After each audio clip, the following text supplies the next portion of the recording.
The sun had barely reached the marble steps of the Roman Senate when Julius Caesar arrived for the final time. He was a man whose influence made entire kingdoms tremble. He walked onto the floor of the Senate and was immediately surrounded. One man stepped forward, then another. The knives flashed. He fought back until he saw the face of his close friend, Brutus. Tradition suggests he stopped then, his final words recorded as a question of shock. "You too, Brutus?" It is a historical paradox. He was Rome's most successful leader and its most popular politician, yet he was murdered by the very men who had helped him build his power. To understand why his friends felt they had to kill him, we have to look back at a life where Caesar treated power not as a request, but as something to be aggressively seized. Caesar did not start at the top. He was born into a respected Roman family that had the prestige of an old name, but lacked the wealth to back it up. During his youth, he spent months hiding in forests and moving between friends' houses to escape the lethal political purges of the dictator Sulla. Years later, while traveling the Mediterranean, Caesar was kidnapped by pirates. When his captors demanded a ransom, Caesar laughed. He told them he was worth much more and insisted they double the price. For weeks, he behaved less like a prisoner and more like their commander. Immediately upon his release, he raised a fleet, tracked the pirates down, and had every one of them crucified. The incident established the pattern Caesar would follow for the rest of his life. Projecting an aura of total, aggressive invincibility was his most effective defense. He bypassed the traditional Senate hierarchy by taking on massive personal debt to fund public spectacles and festivals. These events won him the absolute loyalty of Rome's Roman citizens. He formed the first triumvirate with Pompey and Crassus to bypass the Senate.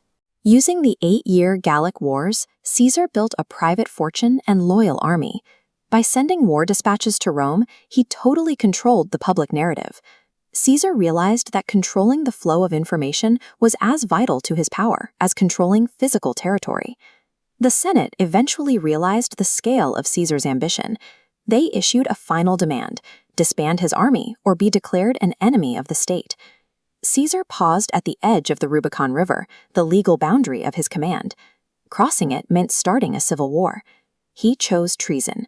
He famously remarked that the die is cast and marched his troops into the water.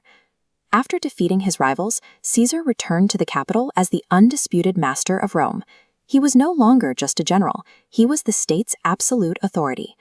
By crossing the Rubicon, Caesar demonstrated that the Republic's laws were helpless when a popular leader commanded the total loyalty of the military.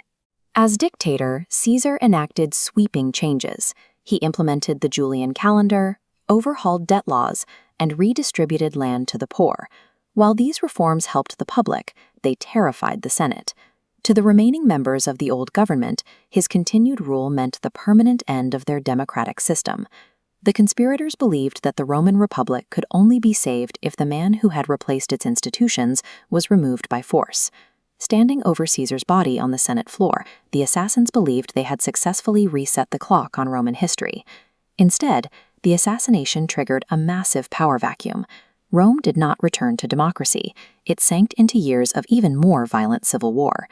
In the end, Caesar's adopted son, Octavian, emerged from the bloodletting. He took his name, army, and vision to become Augustus, Rome's first true emperor. Historians still debate Caesar's intent. Was he the destroyer of a democratic ideal, or the architect of a system that Rome required to survive? By killing him, his enemies accidentally guaranteed his success. They ended the man, but they ensured that Julius Caesar's vision of an absolute empire would rule the world for 500 years.